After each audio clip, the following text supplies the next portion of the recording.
Claire's voice cuts through the night like a quiet plea, soft, tired, and full of heartbreak. She doesn't scream. She doesn't fight. She simply asks the one question Jamie never expected to hear. A question that makes the entire world fall silent around them. The wind is cold, but Claire's words hit even harder. She stands there, shoulders tense, eyes dim with exhaustion that has been building for far too long. Everything around them feels unstable footsteps of soldiers in the distance. The smell of smoke in the air, the endless weight of running from danger. Yet in this moment, all of that fades behind one quiet request. Jamie watches her closely, trying to read what she cannot bring herself to say aloud. Claire's breathing is uneven, like she's fighting back everything she's been holding inside. She finally speaks, her voice barely above a whisper, but heavy enough to stop Jamie in his tracks. "Jamie, can we just go home?" The words tremble, not because she is weak, but because she has been strong for far too long. Jamie's chest tightens. Home. A simple word with 100 impossible meanings. He can feel how tired she is, how desperately she wants to escape the chaos that keeps swallowing them whole. Claire isn't asking for luxury or comfort. She is asking for peace. For a moment where she can breathe without fear. For a place where danger isn't always one step behind them. Jamie steps closer, searching her face. She looks like she's on the edge of breaking, but still trying to hold herself steady. The world around them seems to blur. The noise, the firelight, the tension, everything falls away as he focuses on her alone. He reaches out, but stops himself, afraid that touching her might make the moment even more fragile. Claire's eyes shine, not with tears, but with a silent plea that cuts deeper than any wound. Jamie remembers every promise he has made, every vow he carries in his heart. And yet, he also knows the dangers around them, the responsibilities pressing down on him. He wants to say yes. He wants to take her hand and lead her back to the safety she longs for. But the truth isn't simple. It never is for them. Still, Claire waits, her hope hanging in the air between them, trembling but alive. And Jamie knows this is not just a question. This is a cry from the woman he loves. It's asking him to save her from the life that has taken too much already. The night presses in from every side, thick and heavy, as if the darkness itself is listening to their conversation. Claire stands still, but inside she is trembling with a storm that has been gathering for days, maybe weeks. Jamie sees it now, how her strength has been stretched thin by every new danger, every unexpected battle, every moment they've had to run before they could breathe. Behind them, the world is chaos. Fires burn in the distance, turning the sky a deep, uneasy orange. Horses cry out somewhere far away. Voices echo in the valley, angry, desperate, searching. The war has swallowed everything, and Claire feels like she's drowning in a place where she was never meant to be. She never imagined this life when she first touched the stones. Never thought the past could push so hard against her heart. Jamie watches her, realizing just how much she has carried without complaint. She has stitched wounds, comforted dying men, held secrets that weren't hers, and buried pain that had no name. She has stood beside him through every fight, even when her own spirit was wearing down to the bone. And now, for the first time, she is asking for something in return, something so simple, yet so impossible. Claire's voice echoes in Jamie's mind. "Can we just go home?" The words replay over and over like a soft drum beating through his chest. He wants to pull her into his arms and say yes, to take her somewhere quiet and safe where nothing can touch them. But he knows the truth. The road ahead is tangled, dangerous, and full of people who depend on him. His duty holds him tightly, like chains he cannot break. And the worst part? Claire knows it too. "Still," she asked. Jamie steps forward. The distance between them, closing slowly, as if any sudden movement might shatter her. He studies her expression, the tired lines around her eyes, the way her hands fold together as if she's trying to hold herself steady. She has been brave for so long that even her silence feels heroic. He wants to tell her that he feels the same, that he, too, longs for home. For a fire that doesn't come from burning villages, for a quiet field in Scotland, for mornings where the only sound is the soft breath of the woman he loves.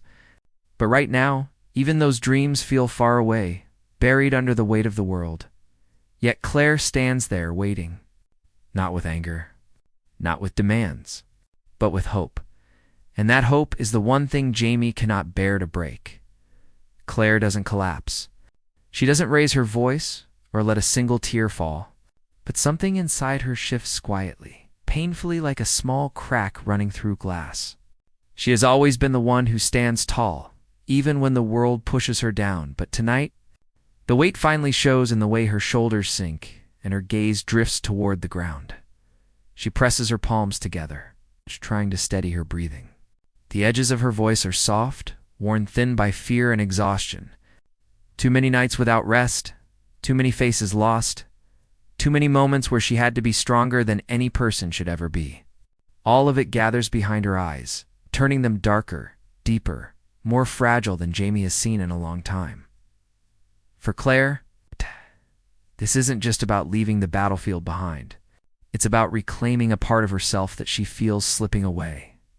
She misses laughing without looking over her shoulder. She misses waking up without the taste of smoke in the air. She misses the version of Jamie who wasn't constantly carrying the world's struggles on his back. And she misses the version of herself who believed that love alone could carry them through anything. Her voice breaks the silence, softer this time. Jamie, I'm tired of being brave all the time. It isn't a complaint. It's a confession one. She has never allowed herself to speak until now. Jamie's breath catches. He has seen Claire wounded, furious, terrified. But this is different. This is Claire stripped down to her truest fear. The fear of losing herself in a life that keeps taking and taking without giving her a moment to breathe. She lifts her eyes to him slowly, and for a second, Jamie sees the Claire he first met, fierce, brilliant, full of light, but now the light flickers like a candle in the wind. Her strength hasn't vanished. It's simply tired from carrying too much. The way she looks at him now isn't a demand for answers. It's a plea for understanding, for someone to see just how much she's been holding inside.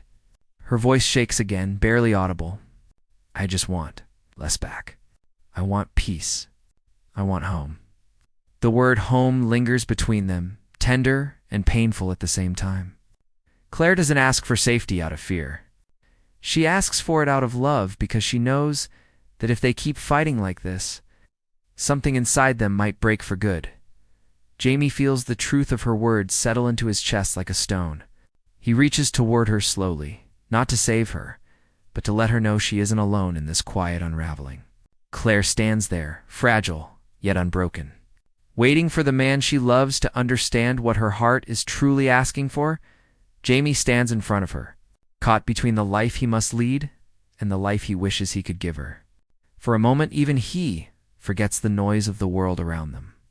The fire in the distance, the shouts echoing through the trees, the weight of the coming fight, everything fades into a muted hum. All he sees is Claire, standing there with a kind of quiet heartbreak he can't turn away from. He opens his mouth to answer her, but nothing comes out. The truth sits on his tongue like a stone, too heavy, too tangled, too painful to speak. He wants to tell her that he's tired too, that every battle chips away at him, that the thought of losing her keeps him awake more than any enemy ever could. But those words feel selfish in the face of her breaking voice. Duty has always been a part of him. It runs through his blood as deeply as the love he carries for her.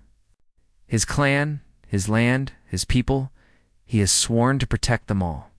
But standing here now, he wonders what good his promises are if the woman he loves is slowly drowning in the aftermath of them.